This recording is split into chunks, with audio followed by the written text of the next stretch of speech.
ഗൗരി പരിണയ്. രചന ശ്രീലക്ഷ്മി പൊന്നു. അവതരണം ഷാവുൽ മലയിൽ. എഡിറ്റിംഗ് ഷെരീജ് പൂനൂർ. നിർമ്മാണം PNR ക്രിയേഷൻസ്. സുന്ദരമായ അവിടെ വയറിന്റെ സൈഡിലെ കറുത്ത മറുക് ശ്വാസനിശ്വാസങ്ങൾക്കൊപ്പം ഉയരുന്ന കണ്ട് വീരഭദ്രൻ കണ്ണുകൾ അടച്ച് തലയൊന്ന് കുടഞ്ഞു. നിനക്കെന്താടി ഇത്ര ചൊറിച്ചില്? മനുഷ്യൻ ചൊറിയാനുള്ള സ്വാതന്ത്ര്യം പോലും ഇല്ലേ?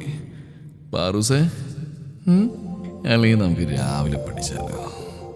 പ്രണയപരവശനായി വിരൽ കൊണ്ട് അവിടെ ചുണ്ടുകളിൽ തഴിയാവും പറഞ്ഞു കേട്ട് ഗൗരി അന്തം വിട്ടിരുന്നു. മഹാദേവ, എളുക്കാൻ തേച്ച് പാണ്ടായല്ലോ. ഇങ്ങനെ രണ്ടും കൽപ്പിച്ചാണെന്ന് തോന്നുന്നു.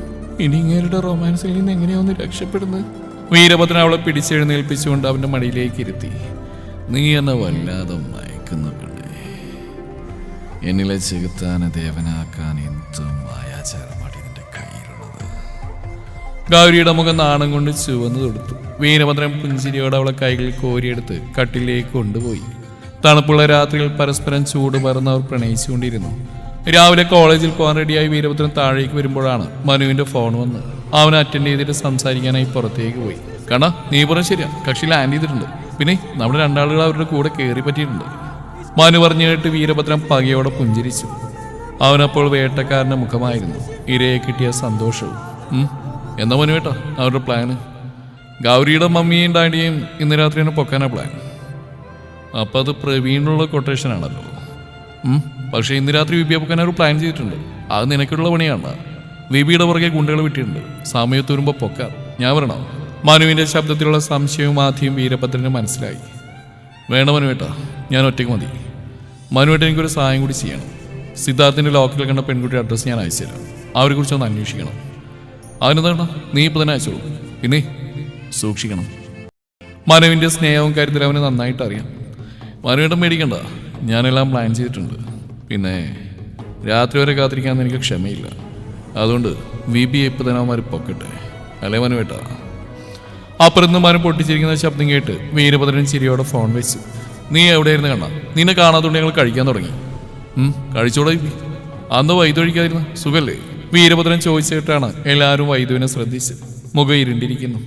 കുഞ്ഞുങ്ങളെ പോലെ ചുണ്ടുകൂർപ്പിച്ച് പരുവത്തിൽ കയ്യും കെട്ടിയിരിക്കുകയാണ്. എന്താ ഇത്? എന്തു പറ്റി? ഗൗരി ആദ്യോടെ എഴുന്നേറ്റ് അവളുടെ അടുത്തേക്ക് ചെന്നു.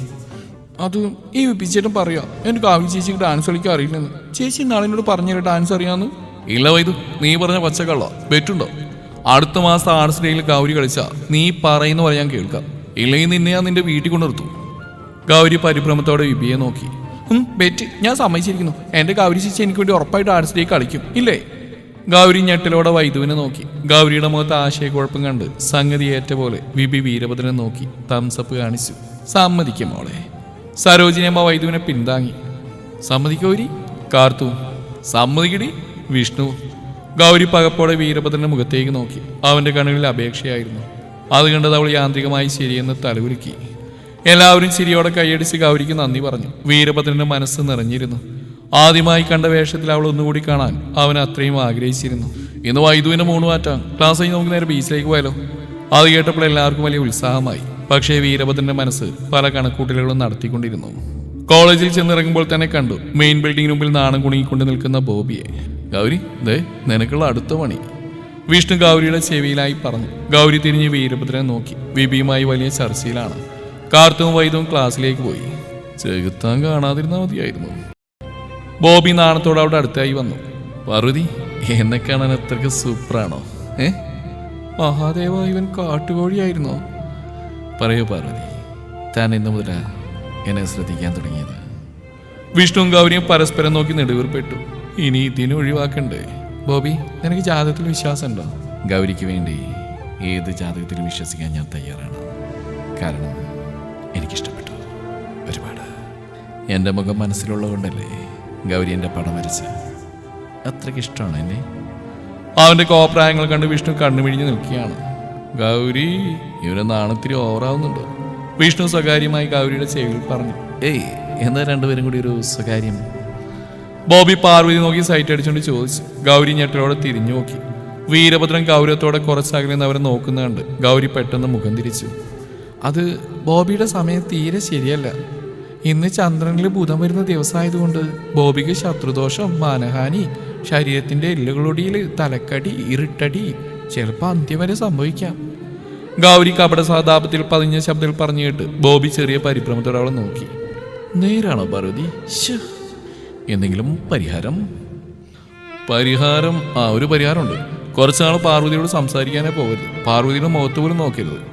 വിഷ്ണു പറഞ്ഞ് ഇഷ്ടപ്പെടാത്ത പോലെ ബോബി ഗൗരിയെ നോക്കി. അത് മാത്രമേ ഉള്ളൂ ബോബി പരിഹാരം. നമുക്ക് പിരിയാം ബേബി. എന്ത്? അല്ല ബോബി. വിഷ്ണു, എനിക്ക് സഹിക്കുന്നില്ല. നെഞ്ചിലെന്തോ ഉരുണ്ട് കയറുന്ന പോലെ. ഗൗരി കരഞ്ഞോണ്ട് മുന്നോട്ട് കടന്നു. ഗൗരി ഏയ് കറിയാതെ. എനിക്ക് വേണ്ടി നീ ഒരു തുള്ളി കണ്ണുനീർ പോലും പാഴാക്കരുത്. ബോബിയെ, ഈ ബോബിയെ നിനക്ക് വിധിച്ചിട്ടില്ലടി. വിഷ്ണു ആളെ സമാധാനിപ്പിക്കാനായി പുറകെ ഓടി. കുറച്ചു ദൂരം ചെന്ന് അവർ തിരിഞ്ഞു നോക്കി. നെഞ്ചിലടിച്ച് കരയുന്ന ബോബിയെ കണ്ട് അവർ പൊട്ടിച്ചിരിച്ചു. ആയിലെ ബുക്കും വെച്ച് വലിയ വായനയിലാണ്. കുപ്പിയിൽ ഇടയ്ക്കിടെ വെള്ളം കുടിക്കുന്നുണ്ട്. ഗൗരിക്ക് അവളെ കണ്ടൊന്ന് ദേഷ്യം വന്നു. ക്ലാസ് തുടങ്ങിയില്ല, അതിനു മുന്നേ ഇരുന്ന് പഠിക്കുന്നുണ്ടില്ലേ കുരിപ്പ്. എന്നെ ഒറ്റിയിട്ട് അവൾ പഠിക്കുക. സാമദ്രോഹി. ആയിലെ വെള്ളക്കുപ്പി വായിലേക്ക് വെച്ചോ ഗൗരി കാണാത്ത ഭാവത്തിൽ അതിലൊരു തട്ട് കൊടുത്തു. എന്നിട്ട് ഓടിപ്പോയി സീറ്റിലിരുന്നു. മഴവെള്ളം പോലെ അവളുടെ മുഖത്തേക്ക് വീണൊഴുകി. മൂക്കിൽ വെള്ളം കയറിയിട്ട് തുമ്മാൻ തുടങ്ങി. ഡ്രസ്സും ബുക്കുമില്ലാതെ നനഞ്ഞുപോയി. വീരഭദ്രൻ ക്ലാസ്സിലേക്ക് വരുമ്പോൾ കണ്ടത് നനഞ്ഞു കുതിർന്നിരിക്കുന്ന ആയില്ലയാണ്. ആൾ പരിഭ്രമിച്ചുകൊണ്ട് അടുത്തേക്ക് ചെന്നു. എന്തു പറ്റി ആയില്ല? സർ, വെള്ളം കുടിക്കുമ്പോൾ ആരോ തട്ടിയിട്ടു. ബുക്ക് വായിച്ചിരുന്നോണ്ട് ആരെന്ന് കണ്ടില്ല. ആയില്യ വിതുമ്പിക്കൊണ്ട് പറയുന്ന കേട്ട് വീരഭദ്രൻ സംശയത്തിൽ ഗൗരിയുടെ സീറ്റിലേക്ക് നോക്കി. വീരഭദ്രൻ നോക്കുന്ന കണ്ട് ഗൗരി പെട്ടെന്ന് തന്നെ ബുക്കെടുത്ത് മുന്നിലേക്ക് വെച്ച് തകർത്ത പഠിത്തം. മുഖത്ത് ആലോചന കണ്ടാൽ എന്തോ കണ്ടുപിടിച്ച് എഴുതുന്ന പോലെയുണ്ട്. കൈകൊണ്ട് വായുവിൽ എഴുതിയൊക്കെ നോക്കുന്നുണ്ട്. അവളുടെ മട്ടും ഭാഗം കണ്ട് വീരഭദ്രനെ ചിരി വന്നു. പിന്നെ ഗൗരവമായി ആയില്യയുടെ നേരെ തിരിഞ്ഞു. ആയില്യ പോയിക്കോളൂ, നനഞ്ഞു വിട്ടിരിക്കണ്ട. ശരി സാർ. ആയില്യ ബാഗ് എടുത്ത് പുറത്തേക്ക് പോയി. വീരഭദ്രൻ ക്ലാസ് എടുക്കാൻ തുടങ്ങി.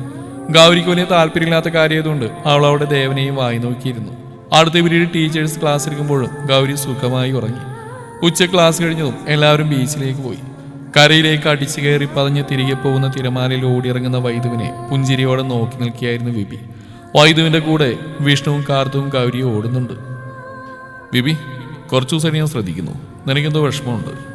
വീരഭദ്രന്റെ ചോദ്യം കേട്ട് ഞെട്ടലോടെ അവന്റെ മുഖത്തേക്ക് നോക്കി വിബി. ഏയ്, എനിക്കെന്തോ വിഷമം? തനിക്ക് തോന്നിയതാവും. മുഖത്ത് വന്ന പതർച്ച മറച്ചു വെച്ച് അവൻ പറഞ്ഞു ഒപ്പിച്ചു. വിബി, നീനോട് കള്ളം പറയണ്ട.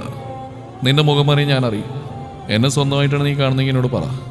വിബി അവനെ കെട്ടിപ്പിടിച്ച് പൊട്ടിക്കരഞ്ഞു. വീരഭദ്രൻ ഞെട്ടിലോട് അവനെയും കൊണ്ട് കാറിന്റെ പുറകിലേക്ക് മാറി നിന്നു. എന്താ വിബി, എന്തിനാ നീ കരയുന്നു? അത്രയും അവന്റെ ഹൃദയത്തെ ഉലയ്ക്കുന്ന എന്തോ ദുഃഖം അവനുണ്ടെന്ന് വീരഭദ്രന് മനസ്സിലായിരുന്നു.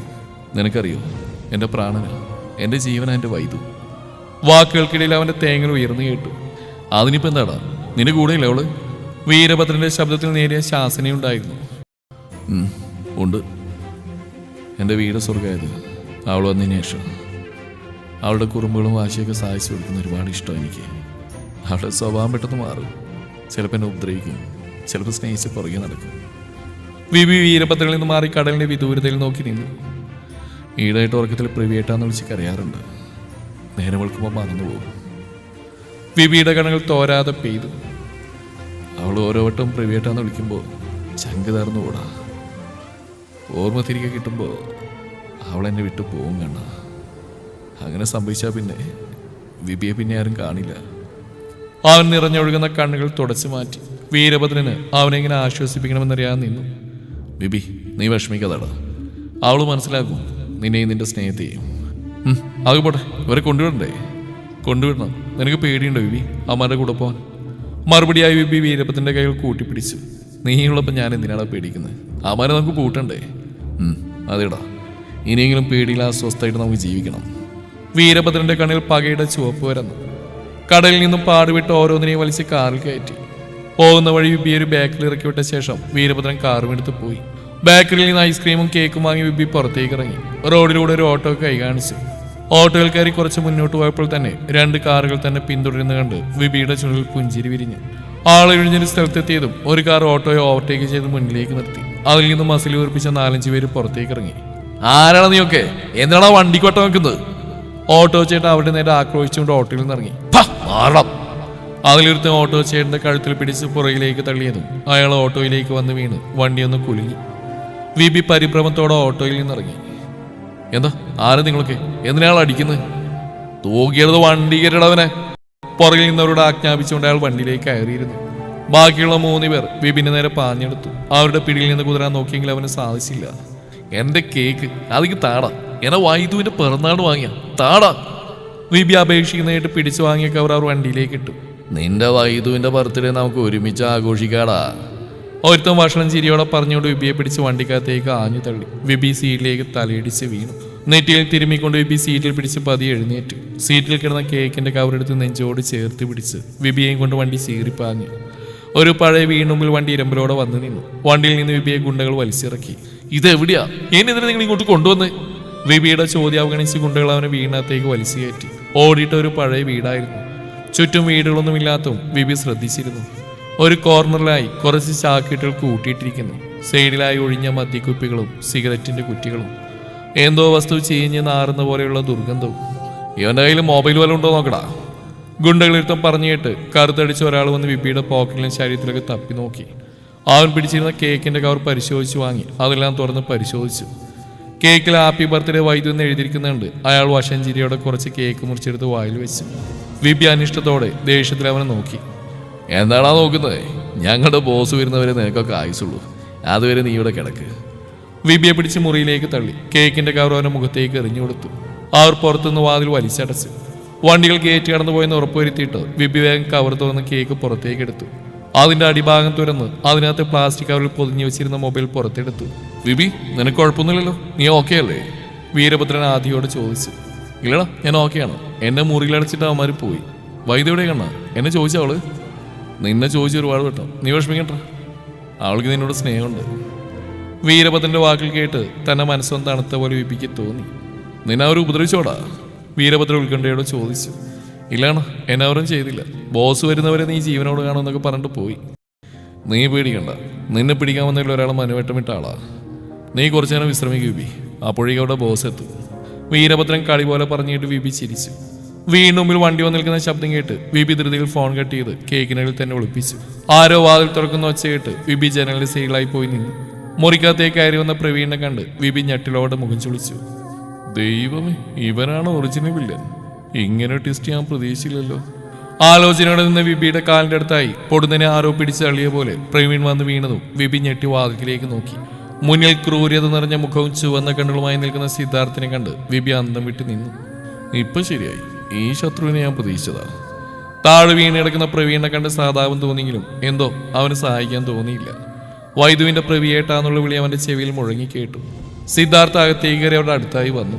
പ്രവീൺ വളരെ പാടുവിട്ട് ഭിത്തിയിൽ പിടിച്ച് എഴുന്നേറ്റു. വിപിനെ കണ്ടതും അവന്റെ മുഖത്തൊരു ഞെട്ടിലുണ്ടായത് വിപി ശ്രദ്ധിച്ചിരുന്നു. പ്രവീൺ വേദനയോടെ തിരിഞ്ഞ് സിദ്ധാർത്ഥിനെ നോക്കി. സിധു പ്ലീസ്, നിന്റെ പക എന്നോടല്ലേ, വിപിയെ വെറുതെ വിട്. പ്രവീണിന്റെ അപേക്ഷ കേട്ടപ്പോൾ സിദ്ധാർത്ഥിന് ചിരിയാണ് വന്നു. അവൻ പരിഹാസത്തോടെ പൊട്ടിച്ചിരിച്ചു. നിന്നോട് ക്ഷമിക്കാനോ? ഇല്ല പ്രവീൺ, നിന്നെയും നിന്റെ ചുറ്റും നിൽക്കുന്നവരെയും നശിപ്പിച്ചാലേ മനസ്സമാധാനത്തോടെ എനിക്ക് ഉറങ്ങാൻ പറ്റൂ. എൻ്റെ ദിയ പാവായിരുന്നില്ലടാ അവള്. നീയും നിന്റെ കൂട്ടുകാരൻ കൂടി പിച്ച് ചീന്തി കൊന്നു കളഞ്ഞില്ലടാ. സിദ്ധാർത്ഥിന്റെ വാക്കുകൾ ഞെട്ടലോടെയാണ് വിപി കേട്ടത്. പ്രവീണിനോട് അവന് വെറുപ്പാണ് തോന്നിയത്. കുറ്റബോധത്തോടെ കുഞ്ഞിരിക്കുന്ന പ്രവീണിനെ വിപി രൂക്ഷമായി നോക്കി. ഇവന്റെ മുമ്പിൽ വെച്ച് ഇവന്റെ സഹോദരിയെ അമ്മയെയും ഇവൻ സ്നേഹിക്കുന്ന പെണ്ണിനെയും പിച്ച് ചീന്തണമെന്ന് തീരുമാനമെടുത്തിട്ടാണ്ടാ ഞാൻ ഗൗരിയെ കല്യാണം കഴിക്കാൻ ആഗ്രഹമുണ്ടെന്ന് പറഞ്ഞ് നിന്റെ അടുത്തേക്ക് വന്നത്. സിദ്ധാർത്ഥ് പ്രവീണിന്റെ കൈ പിടിച്ച് മുന്നോട്ട് വലിച്ച് തിരിച്ചുപിടിച്ചു. അസഹനീയമായ വേദനയിൽ പ്രവീൺ പുളയുന്ന കണ്ടിട്ടും വിപിക്ക് അവനോടൊരു സഹതാപവും തോന്നിയില്ല. ദിയ അവളെന്റെ പ്രാണനായിരുന്നു, ഞാൻ സ്നേഹിച്ച എന്റെ പെണ്ണ്. മദ്യം തലക്കി പിടിച്ചപ്പോ റോഡിൽ കൂടി നടന്നുപോയി അവളെ പിടിച്ച് വണ്ടി കയറ്റി നീയൊക്കെ കൊണ്ടുപോയി കൊന്നു കളഞ്ഞില്ലടാ. കുറച്ച് ജീവനെങ്കിലും ബാക്കി വെക്കായിരുന്നില്ലടാ. സിദ്ധാർത്ഥ് ഉറക്കെ കരഞ്ഞുകൊണ്ട് അലറി. അവന്റെ കണ്ണിൽ നിന്ന് ചോരയാണ് വരുന്നത് വിപിക്ക് തോന്നി. അത്രയും ചുവപ്പായിരുന്നു അവന്റെ കണ്ണുകൾക്ക്. ഗൗരിയെ കിട്ടുന്നായപ്പോഴാ ആൽബിയിടയിലേക്ക് വന്ന് അവനെ ഒതുക്കാനുള്ള തയ്യാറെടുപ്പിനിടയിലാ അവൻ വീരഭദ്രൻ. എല്ലാവരും വിളിക്കുന്ന പോലെ അവനൊരു ചെകുത്താണെന്ന് എനിക്ക് മനസ്സിലായി. ആൽബിയെ കൊന്ന കുറ്റത്തിന് അവൻ ജയിലിൽ പോകുമ്പോൾ എൻ്റെ പ്രതികാരം നിറവേറ്റാൻ തീർച്ചപ്പെടുത്തിയ ഞാൻ. പക്ഷേ നീ അത് മനസ്സിലാക്കിയതുപോലെ ആൽബിയെ കൊന്ന കുറ്റേറ്റെടുത്ത് ജയിലിൽ പോയി. ദേ ഇവനില്ലേ വിബി, ഇവരെ കൊന്ന ആ കുറ്റം ഞാൻ ചെകുത്താൻ്റെ തലയിലിടും. പിന്നെ ബാക്കി നിനക്ക് അറിയാലോ പ്രവീൺ. സിദ്ധാർത്ഥ അട്ടാസത്തോടെ പ്രവീൺ പിടിച്ച് താഴേക്ക് തള്ളി. സിധു പ്ലീസ്, ശരിയാണ്, ഒരുപാട് പെൺകുട്ടികളുടെ മാനം നശിപ്പിച്ചിട്ടുണ്ട്. പക്ഷേ എൻ്റെ വൈദ്യുവിനെ സമനില തെറ്റി നശിപ്പിച്ചപ്പോഴാണ് ഞാൻ എത്രമാത്രം തരം താഴ്ന്നവനാണ് എനിക്ക് മനസ്സിലായത്. പിന്നെ എൻ്റെ വൈദ്യുരം നഷ്ടപ്പെട്ടപ്പോൾ അപ്പം മാത്രമാണ് ഞാൻ തകർന്നു പോയത്, തെറ്റുകൾ മനസ്സിലായത്. നീ എന്നെ കൊന്ന സിദ്ധു, പക്ഷേ വിബിയെ നീ വെറുതെ വിടണം, ഇല്ലെങ്കിൽ എൻ്റെ വൈദ്യു. പ്രവീൺ കരയുന്ന കണ്ടിട്ട് വിബിക്ക് ഒരു തരി പോലും അവനോട് സഹതാപം തോന്നിയില്ല. എൻ്റെ വൈദ്യു എന്ന് ഇടയ്ക്കിടെ പറയുന്നതായിട്ട് വിബിക്ക് ദേഷ്യം തോന്നി. ഇല്ല പ്രവീൺ, നിന്നെ ഞാൻ പെട്ടെന്ന് കൊല്ലില്ല, ഇഞ്ചിഞ്ചായി കൊല്ലും. സിദ്ധാർത്ഥ് വിപിയുടെ നേരെയായി തിരിഞ്ഞു. മിസ്റ്റർ വിപിൻ, നിന്റെ ശത്രു ഞാനല്ല, നിന്നെ കൊല്ലുന്ന ഞാനാണെങ്കിലും കൊട്ടേഷൻ തന്ന വേറൊരാളാ. അതാണ് സിദ്ധാർത്ഥ്, അങ്ങനെ ഒരാള്. പുറകിൽ നിന്ന് ആരുടെയോ ശബ്ദം കേട്ട് 3 പേരും ഞെട്ടലോടെ തിരിഞ്ഞു നോക്കി. ചെകുത്താൻ. രൗദ്രഭാവത്തിൽ സംഹാരമൂർത്തിയായി വീറോടെ നിൽക്കുന്ന വീരഭദ്രനെ കണ്ട് സിദ്ധാർത്ഥ് പുറകിലേക്ക് വേച്ചുപോയി. അതാരാ സിദ്ധുവേ, നീ പറഞ്ഞ ആ ഒരാള്? വീരഭദ്ര അടുത്തേക്ക് വരുന്തോറും സിദ്ധാർത്ഥ് പുറകിലേക്ക് നടന്നുകൊണ്ടിരുന്നു. നിന്റെ ദേഷ്യം ന്യായമാണ് സിദ്ധാർത്ഥ്. സ്വന്തം പെണ്ണിന്റെ മാനത്തിന് വിലയിട്ടവനെ ഭൂമിയിൽ അവശേഷിപ്പിക്കരുത്.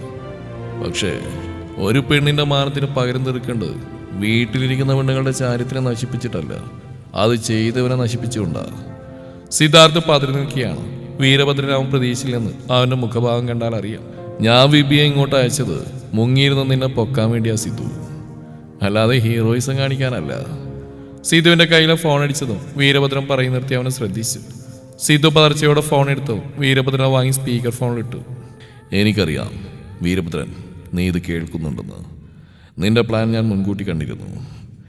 അതുകൊണ്ട് എൻ്റെ പ്ലാൻ ഞാൻ ചെറുതായിട്ട് ചേഞ്ച് ചെയ്തു. നീ വിബിയുടെ പുറകെ പോയപ്പോൾ ഞാൻ നിന്റെ ഭാര്യയും വൈദേഹിയും പൊക്കി. വീരഭദ്രൻ ഞെട്ടലോടെ സിദ്ധുവിന്റെ മുഖത്തേക്ക് നോക്കി. അവന്റെ മുഖത്ത് ക്രൂരതയുടെ പരിഹാസത്തിന്റെ ചിരി വളർന്നു. വിബിയും പ്രവീണും ഒരുപോലെ പേടിച്ചു നിൽക്കുകയാണ്. തുടരും ഈ കഥയുടെ ബാക്കി ഭാഗം നാളെ ഇതേ സമയം.